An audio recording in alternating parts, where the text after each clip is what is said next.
our Unit 1.4 of our theory program from Daniel McFarlane at Piano Supersonics. So we've been talking about how to find C on your piano and how many Cs you can find, as well as drawing them. Now we're going to start into note reading, and it is one of my favorite things to teach. There's lots of different ways to teach it, and I love teaching it by step. So we're going to get into it. But first of all, we're going to start with recognizing middle C. So this here on the center of your page is middle C on your piano, and that will always stay the same.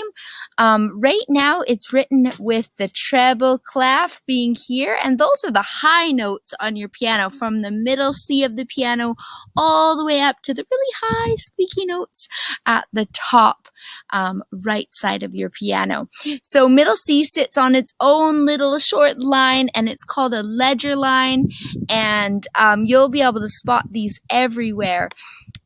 So this unit is about drawing middle Cs, and you'll be trying to space the ledger line about the same distance as these lines. I'm writing with a mouse, but you can see that I could put a ledger line there, and then I could draw a C note right on top, trying to keep the note center. And again, I'm drawing with a mouse, so it's a little bit more sloppy.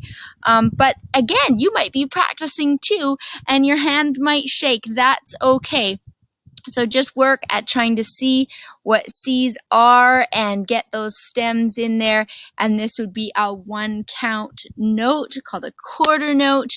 And you can draw some C's either on your Supersonics Pro account with this interactive version, or if you have a book, or if you don't have either in front of you, you can grab a piece of note paper or a whiteboard. It's a really fun way to practice writing notes. It's a whole new language, so you're actually learning a language that is understood in many countries across the world. So I love that part about reading and enjoying music. And again, this program is from supersonicsplus.com, and a fantastic program by Daniel McFarlane. So I'll see you next time, and have fun learning music.